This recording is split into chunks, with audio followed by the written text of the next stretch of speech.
السلام علیکم۔ Programme night edition میں ہم آپ کو خوش آمدید کہتے ہیں۔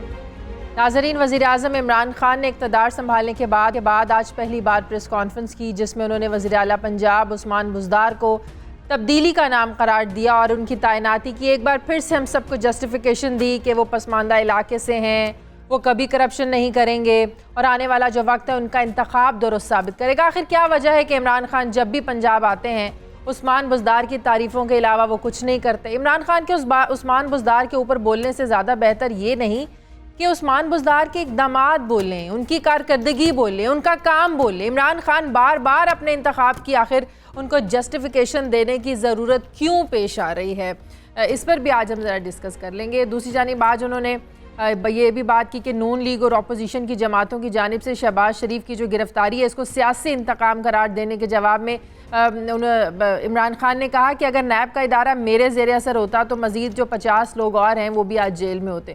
اپوزیشن جو چاہے مرضی کر لے، جو مرضی ہتھ کنڈے استعمال کر لے، احتساب ہو کر رہے گا، کوئی نہیں بچے گا۔ جبکہ احتساب کا عمل مزید تیز کرنے کے لیے وزیر اعظم نے ایک نیا قانون وسل بلور متعارف کروایا ہے، جس کے جو نیا قانون ہے اس کے مطابق جو بھی کہیں کسی کرپشن کی نشاندہی کرے گا تو اس کرپشن کے انویسٹیگیشن کے نتیجے میں جو رقم ریکور ہوگی، اس ریکور ہونے والی رقم کا جو 20% ہوگا وہ جو نشاندہی کرے گا اس کو دیا جائے گا۔ کیا یہ نیا قانون ملک میں کرپشن کے خلاف جنگ میں مؤثر کردار ادا کر پائے گا؟ جبکہ عمران خان نے آج کی پریس کانفرنس میں یہ بھی ہمیں اندیا دے دیا کہ تبدیلی کا دعویٰ کرنے والی جو حکومت ہے یہ بھی شاید کشکول نہ توڑ سکے اور انہیں بھی IMF کا سہارا لینا پڑے۔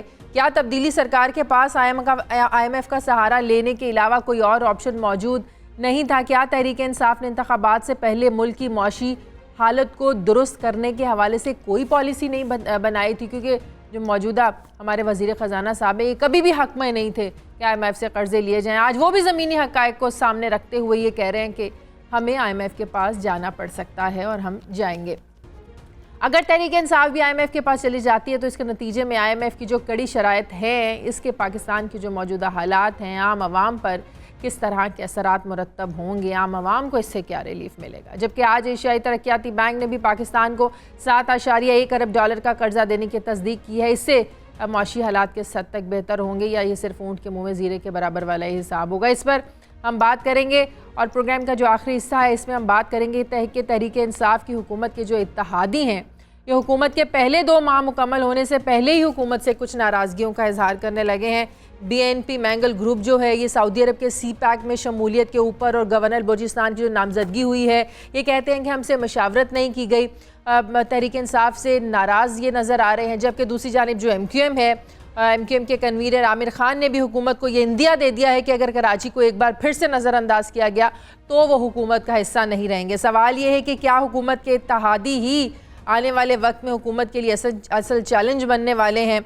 پروگرام کے آخری سے میں اس پر بھی ڈسکس کریں گے۔ ظفر صاحب ہیں کراچی اسٹوڈیو سے میرے ساتھ، اسلام آباد سے جنرل ریٹائرڈ اعجاز امان صاحب ہیں اور کراچی اسٹوڈیو سے ہی ہمیں جوائن کر رہے ہیں ماہر معاشیات کیسر بنگالی صاحب، اور ڈاکٹر یاسمین راشد صاحبہ بھی ہمیں ٹیلی فون لائن پر جوائن کریں گے، اور کراچی اسٹوڈیو سے ہی MQM کے رہنما امین الحق صاحب ہمیں جوائن کریں گے۔ میرے تمام مہمانوں کا بہت شکریہ۔ صوبائی وزیر صحت پنجاب ڈاکٹر یاسمین راشد صاحبہ میرے ساتھ ٹیلی فون لائن پر موجود ہیں، ان سے بات کرتے ہیں۔ السلام علیکم ڈاکٹر صاحبہ۔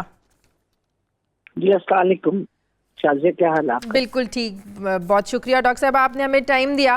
ڈاکٹر صاحبہ ابھی میں نے اپنے انٹرو میں بھی کہا کہ آخر کیا وجہ ہے، ہم سب کو پتہ چل چکا ہے کہ وزیر اعلیٰ پنجاب عثمان بزدار صاحب جو ہے پسماندہ علاقے سے ہیں، ہمیں یہ پتہ چل چکا ہے کہ وہ ان کے گھر میں بجلی نہیں ہے، لیکن بار بار انہیں جسٹیفیکیشن پرائم منسٹر صاحب ان کی کیوں دے رہے ہیں؟ اب تو جتنی بار انہوں نے جسٹیفیکیشن دے دی ہے لگتا ایسے ہے کہ پرائم منسٹر صاحب نے اب ایک ضد باندھ لی ہے، جیسے کہ آج بھی انہوں نے کہا کہ جب تک پنجاب میں تحریک انصاف کی حکومت رہے گی عثمان بزدار وزیر اعلیٰ پنجاب رہیں گے۔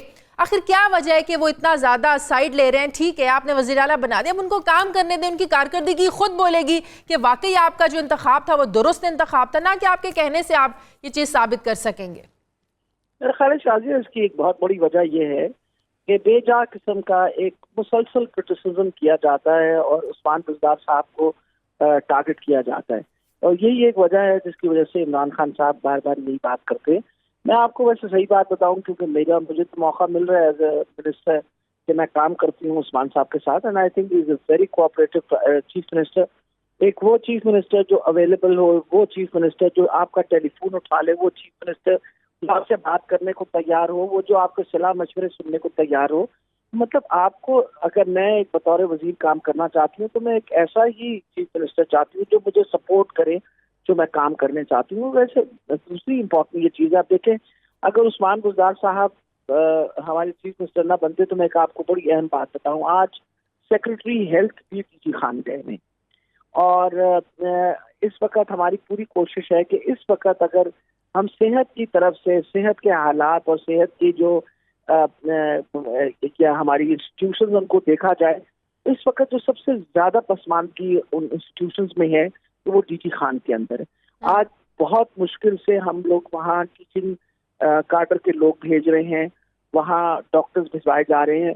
یہ وہ بھی تو آخر پاکستان کا سوال اٹھانے والے تو اٹھا رہے ہیں نا کہ بلوچستان سب سے غریب صوبہ ہے، وہاں بھی کسی غریب کو وزیر اعلیٰ لگا دیتے ہیں. دیکھیے مقصد مطلب وزیر اعلیٰ پنجاب کا ہو لگا دیں آپ بلوچستان کا، یا فضول قسم کی بات کرنی. مقصد یہ ہے کہ بھئی جہاں کا جس علاقے کا وزیر اعلیٰ بننا اسی علاقے سے چننا ہے نا، تو مطلب لیکن ڈاکٹر صاحب معذرت کے ساتھ مجھے یہ لگتا ہے، ظاہر ہے بہت سے لوگ ہم سے بھی رابطے میں ہوتے ہیں، کہ آپ لوگوں کی اپنی پارٹی کے اندر کیبنٹ کے جو لوگ ہیں وہی وزیر اعلیٰ پنجاب کو سیریس نہیں لے رہے ہیں، اور بہت سے کہہ بھی چکے ہیں کہ اچھا انتخاب نہیں ہے. تو میرے خیال میں ان کو میسج دینا زیادہ ضروری ہے. دیکھیں سب سے امپورٹنٹ یہ چیز ہے، شاید جن کو بہت شوق تھا وزیر اعلیٰ بننے کا، شاید وہ کوئی برا مان گئے ہوں گے ان باتوں کا. اینڈ آف دا ڈے دیکھیں ہر وزارت جو ہے ایک بہت بڑا چیلنج ہے ہمارے لیے.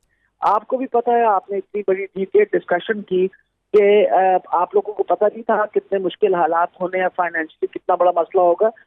یہ آپ بالکل صحیح فرما رہی ہیں. تو جب ہم آئے ہیں تو ہمیں احساس ہوا، ایکسپیکٹ تو ہم کر رہے تھے کہ حالات بہت خراب ہو گئے، لیکن اتنے زیادہ خراب ہو گئے اس کا تو اندازہ ہی شاید نہیں تھا.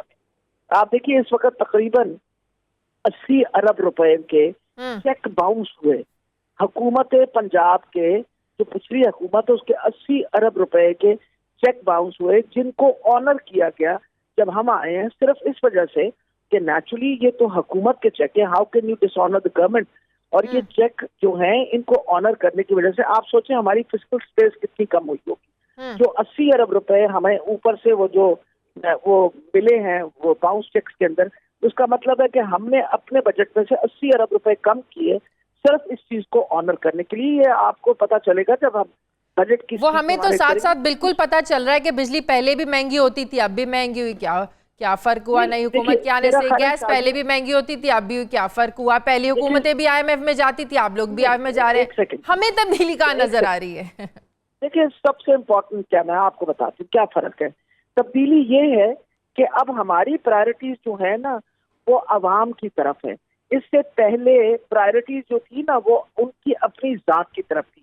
آج اگر ہم پیسے خرچ کریں گے تو عوام پہ خرچ کریں گے، ہم للے تللوں پہ خرچ نہیں کریں گے. یہ بڑی بڑی جو اورنج ٹرین اور یہ جو بڑے بڑے ہمارے لیے ہاتھی انہوں نے کھڑے کر ڈالے which have created such a huge financial deficit، یہ کام ہم نہیں کریں گے. ہم وہ کام کریں گے جس سے عام انسان کی زندگی کے اندر بہتری آئے گی. اب جیسے فار ایگزامپل اس وقت سب سے زیادہ جو سیکریفائس کیا گیا ہے بجٹ کے اندر وہ ہیلتھ کی طرف اس لیے کیا گیا ہے کہ آپ کو پتا ہے ہماری ایک کمٹمنٹ ہے کہ ہم پنجاب کے جو عوام ہے وہ عوام جو غربت کے لائن سے نیچے رہتی ہے، کم سے کم اس عوام کو ہم نے ہیلتھ کارڈ دینا ہے. اور اس کا مطلب ہے 36 ڈسٹرکٹس کے اندر ہیلتھ کارڈ دینا ہے. اور یہ تقریباً اس کا جو پریمیم ہے یہ 10 ارب سے زیادہ، تقریباً 10 ارب روپے آئے گا. اب یہ مقصد یہ ہوتا ہے کہ ہماری کیا پرائرٹی ہے. ہم اس 10 ارب کے اندر کوئی ایک اللہ تللہ کھڑا کر دیتے تو پھر سب لوگ کہتے ہیں واہ واہ بھائی کیا کمال کر دیا. We are talking about giving a card ایک اس غریب آدمی کو، جو غریب آدمی کو خدا نہ خاصہ جب تکلیف ہوئے تو اس کو ادھر ادھر بھاگ بھاگ کے پیسے نہ مانگنے پڑے، وہ اس کارڈ کے تحت وہ جا کے صحت کی سہولت لے سکے. اور یہ بات آپ کو پتا ہونا چاہیے کہ اگر غریب کے گھر خدا نہ خاصہ کوئی بیمار ہو جائے تو اس کو ہم اپنی زبان میں کہتے ہیں ہیلتھ شاکس، یعنی اس بندے بیچارے کو اس کو سے ریکور کرنا مسئلہ بن جاتا ہے. So we are concentrating on that. یہ ہماری کوشش یہ ہے کہ جو یہ عوام کو کچھ عرصے کے بعد احساس ہوگا جو پیسے ہیں عوام پہ ہی واپس خرچ کیے جائیں گے, کسی کے اللے تللوں پہ نہیں خرچ کیے جائیں گے. We will not spend it on anything which does not benefit the people of Pakistan یا پنجاب کی عوام کو جو وہ بینیفٹ, جو پیسے لیے جائیں گے واپس عوام پہ خرچ کیے جائیں گے. اس طرح نہیں کیا جائے گا کہ آپ پیسے لیں عوام سے اور 70 کروڑ کی دیوار آپ بنائیں پرائیویٹ کی, مطلب ان کا جاٹی عمر کی دیوار بنائیں. نہیں, it will not be use for this purpose. نہ یہ کیا جائے گا کہ آپ عوام کے پیسے لیجئے اور آپ بلٹ پروف گاڑیاں منگوائیں. We will not spend money on this. ہم عوام کا پیسہ عوام پہ ہی دوبارہ خرچ کریں گے, کسی اور پہ نہیں خرچ کریں. بہت شکریہ ڈاکٹر یاسمین راشد صاحب آپ کا. ہلالی صاحب, آپ اپنے وزیر اعلیٰ کو ڈیفینڈ کریں, بڑے اچھے طریقے سے کریں, آپ نے رکھا ہے, آپ کا حق بنتا ہے, لیکن ابھی تک کوئی واضح پالیسی آپ پنجاب میں دے نہیں پائے ہیں, سوائے اس کے کہ گورنر ہاؤس کھلا, بڑی اچھی بات ہے, تجاوزات کا آپریشن ہو رہا ہے, یقیناً ایک سوشل چینج ہے. وزیر اعلیٰ کی کارکردگی کہیں سامنے نہیں آ رہی ہے. پھر ہمیں منطق سننے کو ملتا ہے ابھی 100 دن تو پورے کر لیں, 100 دن پورے ہوں گے تو آپ کو چیزیں سامنے نظر آنا شروع ہو جائیں گی. کوئی واضح پالیسی ابھی تک پنجاب حکومت کی سامنے نہیں آئی ہے. بالکل صحیح کہہ رہی ہیں آپ, اور اب تو میں بھی تھک گیا ہوں ڈیفینڈ کرتے کو ڈیفینڈ کرتے کرتے. اور فرینکلی اب تو یار خدا کے لیے کنٹینر سے اترو. میں سننا چاہتا ہوں کہ دوسرے لوگ کتنے خراب ہیں, وہ کتنے اچھے ہیں, اگر وہ ہاتھ آ جائے وہ کیا کریں گے ان کے ساتھ, اور اگر وہ ادھر ہوتے نیب میں 50 لوگ اندر ہوتے. That's enough. اب آپ کو کہنا یہ چاہیے ایز دا پرائم منسٹر, آپ کو کہنا چاہیے, بڑی افسوس کی بات ہے کہ حالانکہ میرے جو لوگ تھے, حالانکہ جو ہمارے مخالف تھے, پرائم منسٹر تھے, انہوں نے اس قسم کی توجہ نہیں دی ان کے کام پہ اور کرپشن پہ جیسے انہوں نے دینا چاہیے تھا. کچھ تو خدا کے لیے اپنا ٹیون بدلو. ہم تو تھک گئے یہ سنتے سنتے. آپ نے کیا ہے اب بتاؤ ہمیں, کیا سعودیز انویسٹ کریں گے پاکستان میں؟ نہیں کر رہے ہیں. ایک انویسٹمنٹ کریں گے کوئی پروجیکٹس میں, کیش نہیں دے رہے. کیا چینی آپ کو کیش دے رہے؟ نہیں دے رہے. تو کتنا پیسے آپ لیں گے آئی ایم ایف سے؟ 8 بلین لیں گے, 12 بلین لیں گے. اگر آپ نے 12 بلین لیا تو آئی ایم ایف ایسے کنڈیشنالٹیز آپ پہ رکھیں گے کہ آپ بولنے لگ جائیں گے. It will punch so much. دوسری بات ہے, it's not a bad thing, یہ برا بات نہیں ہے شازیہ کہ آپ آئی ایم ایف کے پاس جا رہے ہیں. میں بتاتا ہوں کیوں. اس لیے آپ نے اپنے اکانومی کو ایسا تباہ کیا ہے کہ اگر آپ آئی ایم ایف کے پاس نہیں جاتے, کوئی نہیں آتا آپ کے اکانومی میں انویسٹ کرنے کے لیے. تو یہ ہمیں لوگوں کو بتائیں کہ کیوں آپ جا رہے ہیں اور کیا کنڈیشنالٹیز کا امید رکھ رہے ہیں. یہ بتائیں کہ روپیہ واقع 145 پہ جا رہا ہے کہ نہیں جائے گا. میں آپ کو بتا رہا ہوں وہ جائے گا, فیصلہ ہو جائے گا. اور اگر آپ کے پاس وہ نہیں گیا اور آپ ٹھیک طریقے سے آئی ایم ایف کے کنڈیشنالٹیز پہ عمل نہ کریں, انویسٹمنٹ نہیں آئے گی اس ملک میں.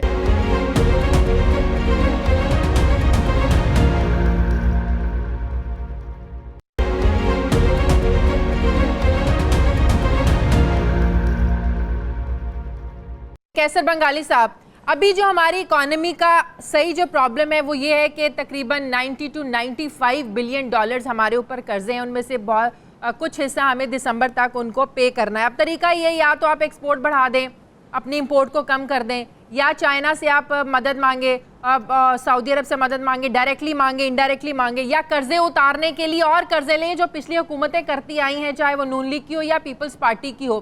آئی ایم ایف میں آپ جانے کی بات کرتے ہیں. اسد عمر صاحب, اب جب تحریک انصاف اپوزیشن میں تھی, آپ لوگ ہی مخالف تھے کہ آئی ایم ایف میں جائے بغیر بھی گزارا ہو سکتا ہے. آج پرائم منسٹر صاحب نے بھی کہہ دیا اور ہمارے وزیر خزانہ بھی کہہ رہے ہیں کہ ہم آئی ایم ایف جائیں گے. تو پھر پالیسیز میں فرق کیا ہوا؟ ٹھیک ہے آئی ایم ایف میں جائے بغیر گزارا نہیں ہو سکتا, تو آپ نے حکومت میں آنے سے پہلے پھر اپنی پالیسیز کیا بنائی تھیں؟